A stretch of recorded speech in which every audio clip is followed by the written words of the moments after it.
and gentlemen, on the 23rd of July, Republic TV, along with award-winning journalist Chitra Subramanian, began unearthing secrets of the Bofors scandal that were buried for over 3 decades.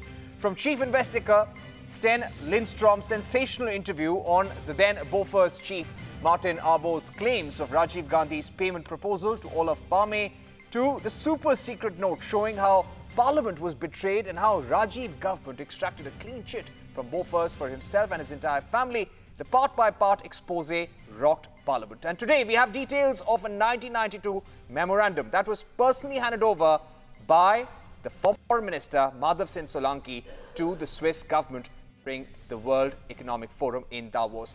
I'm joined by our legal editor, Ridham Bharadwaj, who is breaking the story now. Ridham, this is literally a case where in 1992, the Indian government sought a bilateral to stall the Bofors case. Absolutely. This is a secret knot that clearly exposes what has never been done before. It was an attempt by the Congress government to scuttle the entire probe Parikshit. We do know at this time what happened in Davos in 1992, 1st February is something that's unheard of. There was a meeting that was asked for by the then Foreign Minister Madhav Singh Solanki with the Foreign Minister of Switzerland, René Felber. This meeting that was there between them was only for one thing, to hand over a memorandum. We have accessed that memorandum that is so shocking in the contents that have been given in it, because this memorandum that has been accessed by Republic clearly pinpoints this is a request for India to telling Switzerland, stop the probe in Bofors. Remember in 1990, when this case came forward, India had requested Switzerland for mutual assistance. In 1992, the Foreign Minister to India, Madhav Singh Solanki, goes to Davos. On the sidelines, he asks for a private meeting by the then Foreign Minister, René Felber. In that meeting, he hands him an unsigned memorandum. This memorandum is so shocking, we go quickly to it, because this is the memorandum that is clearly saying, stop the probe till India completes the probe. I go on to it where it says, although an inquiry took place in India, such allegations could not be proven, and it has been said that the request for mutual assistance was based on political reasons. This is the first lie in this memorandum that has been given by Madhav Singh Solanki as the then Foreign Minister to the Foreign Minister of Switzerland. The second lie that was given is these allegations caused the fall of Mr. Gandhi's government to be established. Another given in this memorandum. I go on to the next page where it says, and this is the shocker, it says on the next page, until a final decision is issued by the Indian courts on that issue, no further steps should be taken in Switzerland in this matter.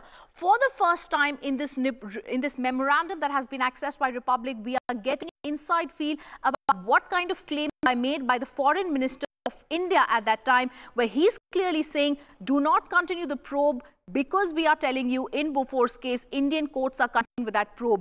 He's also trying to tell the Swiss courts, and Switzerland becomes so important because all the beneficiaries had kept the illegal remittance that they got in the Bofors case in Switzerland, do not continue with the probe. It also goes on in this memorandum to continue saying, in case, and there's a warning now to them, in case the Swiss authorities overlook this aspect of the matter, it will be in gross violation of the mutual assistance in criminal matters. Before I continue with the details of this very shocking memorandum that we have, let's go on to Chitra Subramanian, who really broke the entire Bofors scandal. Chitra, you were there at Davos. Take us through what was happening there.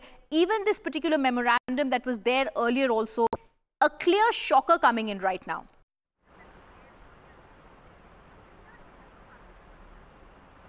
Yes, thanks, Rhythm. I mean, look at the level of look at how desperate they are. The biggest fear that the Congress government had was that this was an international case, that, okay, they had managed to manage the Swedes, because now we know of this backroom chat between the two former Prime Ministers, Olof Palme and Rajiv Gandhi. But then there was this entire Swiss thing to take care of, because by this time the investigation had opened up in Switzerland. So you have the Foreign Minister of India, Mr. Solanki, who just by chance slips in a memorandum to René Felber, who was his counterpart at Davos. The problem is that it's unsigned. It has no legal status. Solanki had no business doing this because it's not his job. Solanki had no business, and I repeat, no business in giving it to the foreign minister. if they were honest, and we now know they were not, it should have been sent through the appropriate channels, through CBI, to the Department of Justice and Police. But no, hello, let's try to go to Davos and try and threaten them to say that this will have gross bilateral repercussions. So there you arm twist the Swiss. What happened then was that the conversation was leaked, the note was leaked to me, and what I find most interesting in your picking it up now is to show the massive cover-up that went on in India, because remember, I had no access to what was going on in India. So somewhere, everything in India disappeared. Hence, the call that we have been doing, the Republic has been doing, to open the boxes.